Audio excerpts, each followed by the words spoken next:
At yun nga ano, nabilan ko rin sa wakas ng bagong sapato si Diablo ano. No, binilan ko siya kahapon nitong Maxxis Victa na S98 ST na brand, dahil yung gamit ko na stock tire 2 years na yon, at kalbo na talaga, kunting-kunti na lang at lalabas na yung ply niya no. Pero doon lang yung binili ko, yung sa likuran, kasi itong sa harap makapal pa naman, stock tire pa ito eh. Dahil alam naman natin na pag stock na mga tire, ang tagal pudpud dahil matigas.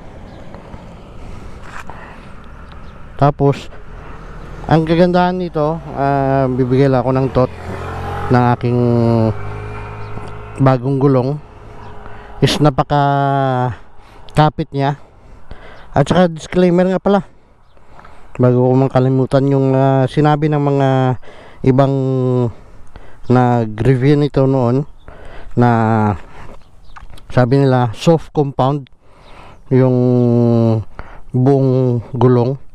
Pero nung tiningnan ko sa website ng Maxxis talaga, nakalagay doon dual compound na gulong ano.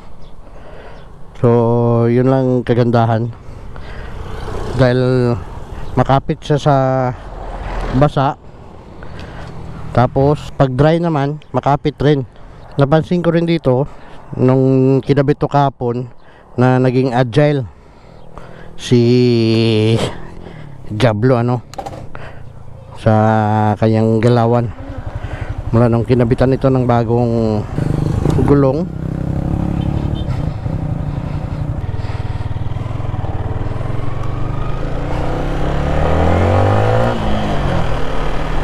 Dahil sa tingin ko parang mas magaan yung gulong nito ngayon, itong Victa na to, kaysa doon sa Extra Max.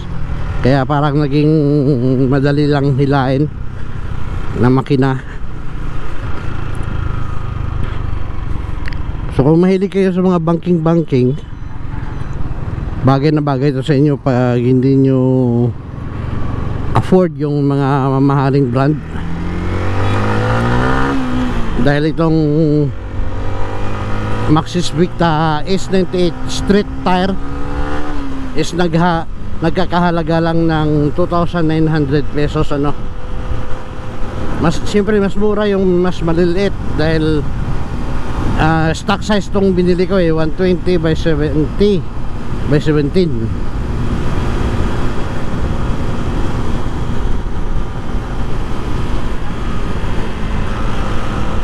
So yun lang ang aking thoughts about dito sa Maxxis Victa S98 ST na gulong no, na parang gumanda yung galawan ni Diablo. So paano, ride safe palagi at wag kalimutan, wag maging kamuti sa daan. Ciao. Till next video. Babush.